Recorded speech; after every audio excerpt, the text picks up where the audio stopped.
Before we begin with today's market analysis, I would like to mention our new channel membership options. This is a special introductory offer which will open access to members-only trading strategy videos that are based on high-value, high-conviction investment strategies and are characterized by superior risk-to-reward metrics that target massive, market-beating returns over time. Please note, this is a limited time offering of just $9.99 per month, but members that sign up during this introductory period will be able to lock in this new low rate for the entire duration of the membership. Again, this early sign-up period will allow you to lock in this low introductory membership rate for life, and these new low introductory rates will only be made available for a limited time. Monthly membership prices will be going up after this short introductory period ends. With these comprehensive, members-only trading strategies, I only choose high-quality, high-conviction stocks that are easily accessible, with relatively low share price values that are designed for easy trade positioning, and combined long-term trading gains are expected to far outperform the monthly membership rate of just $9.99 per month. Join now to lock in your low introductory rate and start trading stocks with the pros. Now back to the video. Here we have the daily price chart for CrowdStrike Holdings Incorporated, stock ticker CRWD. Okay, so this is a stock that has been in the news quite a bit over the last week or so. There was a major outage that was mostly affecting Microsoft systems. This is not a bug that really affected Linux systems or Mac systems, but since the majority of the global computer market does focus on Microsoft-based software, this was a very significant development, and it did send the stock much lower. But what I wanted to point out here is the fact that the prior video that I released on this topic, which was posted on July 2nd, explained that I was exiting my position in this stock. And I just wanted to point out where exactly this exit point was within the broader trajectory here. So, first we can kind of pull back here, kind of take a look at where the stock has been. This stock has had quite a history. It's been a meme stock for even some parts of its history. I think it's not quite there anymore, probably because we've seen such substantial gains with this name. But as we can see here, the gains have been quite substantial. If we go back to the beginning of January 2023, we can see that the stock was trading below $95 per share. And then more recently, we're trading close to the $400 mark. So this is roughly a 4x trade, a 400% gain here. So the moves here have been quite substantial. On July 2nd, I posted a video on this stock saying that I believe that the valuation was overstretched. Mostly the outlook here was based on that reason. It was mostly a fundamental, positioning choice here. We were kind of consolidating a bit at these highs, as we can see. But from a fundamental perspective, the stock was just too rich at that point. And we do need to take a look here. I mean, if there's anybody that's not sure about, whether or not these trading strategies are actually working, or are they actually making money and things like that, I just want to point out where the actual entry point was, the exit point. This would be the July 2nd trading session right here, where the range came in. Let's see here. The lows came in at 381.47, and the highs were just above 387. Just around 385. And then we can see here that, the ultimate top here did come in 1 week later. And then here we see massive price declines from here. So this does raise some interesting questions here. One is whether or not, this is a problem that's likely to happen again. There are criticisms, surrounding the company, whether or not there was sufficient beta testing for these recent updates that affected Microsoft systems. Is this just complete incompetence? Is it likely to happen again?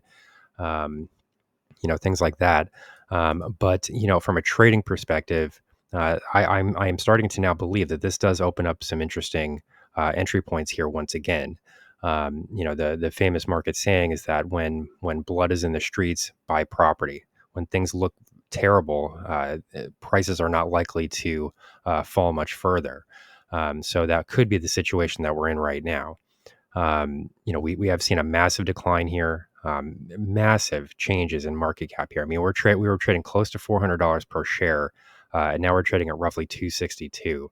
So, in my view, this is where you start to look for opportunities. I understand that, the stock is kind of falling out of favor at this point, but that's when I start to look at these things. This is when you start to pull the trigger on some of these things.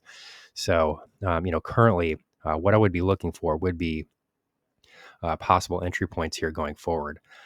Since we've seen such a massive decline here, it does become a bit difficult to identify some support zones. I mean, and that's just in addition to the fact that we have already fallen through many major support zones. The support levels that I outlined previously during the July 2nd video came in at 304.49. And then um, roughly, let's get an exact number here. April 19, we would have seen lows of just above 280. So, as we can see here, we've seen some fairly significant price gaps here to the downside. Um, and this is really unpredictable trading action. So, it does get a bit volatile here and unpredictable and a bit more risky. So anybody that would be interested in taking a position like this would need to keep those factors in mind. I mean, could you see further declines here? Absolutely. But I think that for the most part, this is probably a situation that's unlikely to replicate itself. Fix was implemented relatively quickly. There are valid criticisms of the company here. Was there proper beta testing? How exactly does this happen? Because it affected so many different types of companies, banks, hospitals. There's a large number of industries that were affected. Mostly people are talking about airline flights being canceled, but there are some more urgent needs and things like that. I mean, there were hospitals with surgeries scheduled and things like that, and they weren't able to conduct normal business. So this is a major issue here, and these are risk factors that need to be understood and identified here. I'm not saying that people should just jump right into this stock, but when I start to see declines that are this massive. The blood is in the streets here. It's, can things really get much worse? And then the major question here is whether or not this type of event is likely to happen again. My sense of this from what I've been reading here is that it is unlikely that we would see something like this relatively soon. But you could also tell that to a Boeing investor. Where all these plane crashes were occurring and things like that. Were those events likely to happen again soon? Probably not. So, there are risks here. There are definitely substantial risks here. And I'm not saying that everybody should just jump into this stock. But what I am saying is that I am now looking at this name as another potential opportunity. After getting out here almost at the exact highs, I mean, this is the July 2nd trading session, and the ultimate high here, the all-time high here happened 1 week later, and then it completely collapses after that. I mean, we're talking about, substantial losses here, 40% type declines here in market cap. I mean, these are massive moves lower. So I will be looking at this name here. We've kind of fallen through a lot of the support levels that I outlined previously. We really gapped right through there. This initial support zone that I was watching. What would this have been? This would have been the June 4th trading period where lows came in at 303.50 roughly. So I mean, we gapped right through there. I mean, there was no way that the market was going to hold in that area. We even really gapped through this secondary support level that I was watching too. But this was due to a major event, and the real question here is whether or not this is a one-time factor. If it is, this is a tremendous buying opportunity. If we continue to see events like this, then we could see further declines, and then that's the risk here.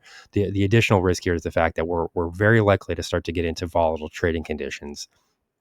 At this point, and that does make a price analysis and chart analysis a bit more unpredictable. I mean, you can start to see slippage quite easily.